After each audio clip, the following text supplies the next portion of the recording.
Hello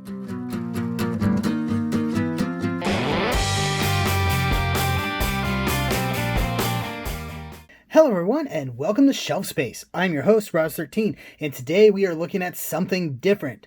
We are looking at the Figurized Standard Kamen Rider Double Cyclone Joker! Finally got around to building this kit that some good friends of mine gave me, and I am super excited to show it off to you guys. But first, let's go ahead and take a look at the box.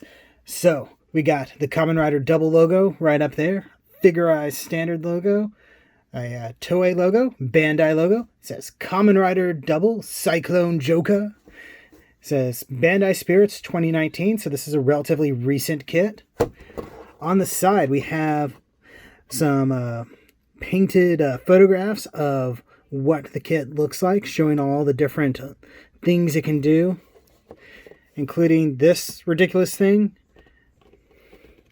and this kind of awesome thing, which I don't have any of the others, so I can't really show that off. But it is pretty cool that you can do that. On this side, we have the same illustration as before, but we also get a little close-up of the belt. And then a little write-up about Kamen Rider Double there. It says, a 2-in-1 Kamen Rider with which private detective Shotaro Hidari and his partner Philip transform into by inserting the Joker memory and Cyclone memory into the Double Driver. They fight against dope hunts that cause peculiar incidents to save Futo. And we got some images from the actual show. And Double is a very good Kamen Rider show. Highly recommended. And we get a cool base with this too. That's really nice. And shows how this has all sorts of colors and stuff like that. And it's very cool. And over here we got the usual barcode thing and not centered numbers. Why? Why would you do this? You make graphic designers cry. Now on this side, it's the same as the other one, but we have the bluefin sticker. But enough of the box. Let's take a look at the actual figure. And here he is, ready to count up your sins. And this figure looks amazing, I think. Color separation is pretty phenomenal. And it does come with a few stickers, but some of them you don't even need. And I'll go over that in a little bit more later. But just look at this thing. It is very, very impressive. I currently have it on its included stand, which is kind of a variation of the, I think it's the Action Base 5. But it has its own little special armature there and its own little connector plug that goes into the back, which is something I don't necessarily care for, but it is what it is, and I can sort of understand why they did it that way. One thing to note is that I did do some panel lining on this to make things pop out a little bit more. So I got some brown on the green side, and on the purple I have some black. I thought about maybe doing something with silver or something like that on the black itself, but I wasn't sure how well it would turn out, and I didn't want to risk, just bricking the entire kit, basically. So let's go ahead and start articulation by looking at the head. So first off, I just want to show the detail on this thing. Look at the eyes. You even got that sort of like bicycle reflector, insect compound eye thing going on there. And they put a silver sticker behind the lenses to really make them shine, and it looks phenomenal. I also used the little red sticker up here because I figured that would be fine. You get the sort of kind of scaled effect that it has on both sides, and just looks like something out of the show. The only problem is you do have a really nasty seam going like that, but I'm not entirely certain what they could have done to make it not do that. Articulation wise, the head is on a ball socket joint here, and the neck is on a ball joint as well, allowing for some pretty good movement. You got to be careful because if you look up too much, you'll pop his head right off his neck. but things move around quite freely. And it doesn't necessarily feel like you're breaking the sculpt either. I'm very, very impressed with how they did this. On the torso, the shoulders have a butterfly joint that allows for some forward movement, and then you got a ball socket joint that goes in there, and the shoulder armor is hinged as well. And then there's another sort of disc-like hinge in there. So you can get a very decent range of movement. The ball socket joint inside the shoulder feels a little tight, but after moving it a little bit, it seems to have loosened up just a little bit.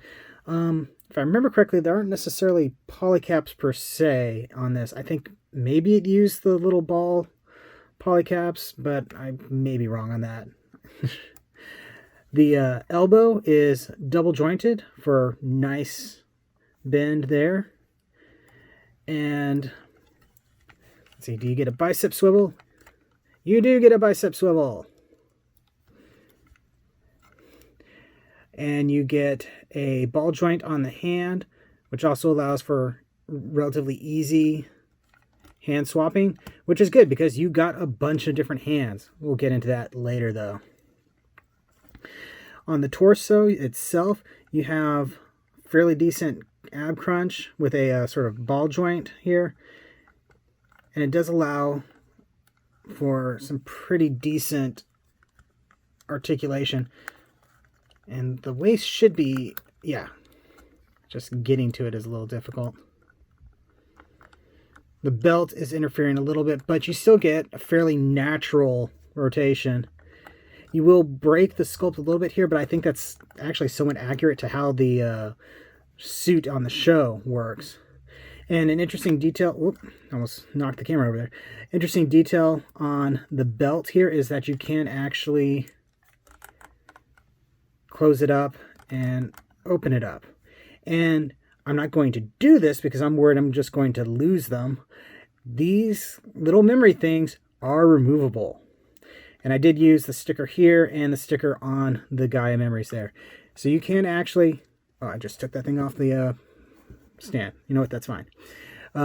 You can take out the little Joker memory and put it in there if you want to. Put them back on the stand to show off the leg articulation. You get a really nice kick forward and a double jointed knee, but you don't get full bend out of it, but still pretty decent. And the foot has some jointing, but the way it's placed is a little unusual, but it still works pretty well to get a nice range of human movement.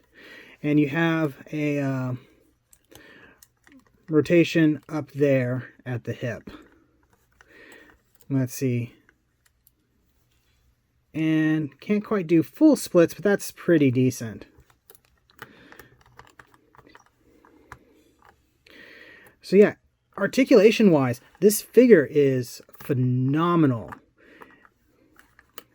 Let's see if I can do something neat with this. I don't know.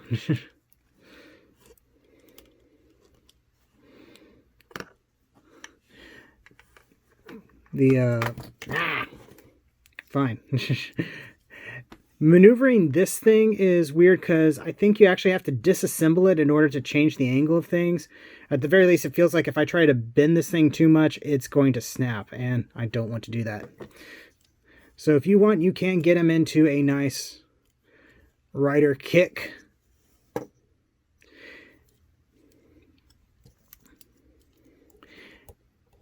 And yeah, the main thing you got to be careful with, though, is that these parts do come apart relatively easily because they're designed to.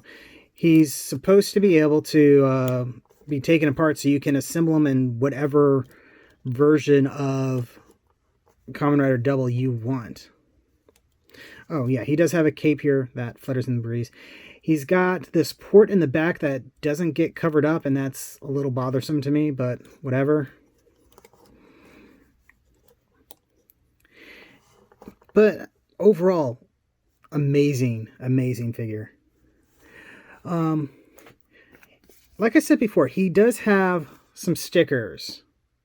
I didn't end up using hardly any of them other than some major ones. Like I used the silver for the eyes, the red here. These are on an accessory piece that I'll go over later. The Joker and Cyclone Memories. There are 2 versions of the belt. Again, I'll get into that in a little bit. And then you have different versions of the little lights at the front of the belt. These are the ones that confused me the most, though. They are supposed to go over these parts on the Joker side. But all you have to do is hit it with a black Gundam marker, wipe away the excess, and you're done. And I think it probably would even look fine, at least a little bit, even without that. So why they wanted to do stickers for that, I don't know. I think it probably would have looked horrible if I had done that. So I'm glad I didn't. I did go ahead and actually paint my belt because I wanted to. Also just sort of pushing my limits a little bit. So a little bit of silver paint here, black paint on the little nodules there, and then black Gundam marker to get the little line in there. And I think it looks pretty good. Particularly since I don't do little small painting things like that a whole lot. So yeah, let's go ahead and start talking about accessories. And the main thing he has, you know what, let's just bring everything over. Ta-da! The main thing he has is a bunch, don't fall over on me, a bunch of different hands. He also has these clear pieces, but these are extras that aren't used for the base. So he's got this sort of open hand, a hand with 2 fingers pointing, a actual holding hand, which I'm guessing is used for the versions that have weapons, and a closed fist. And then on this one, basically relaxed open hand, 2 finger pointing hand, single finger pointing hand, and closed fist. Right now I have him set up for his sort of standard pose after he transforms, where he goes and kind of motions at you and it's like, now we will count up your sins, or something like that.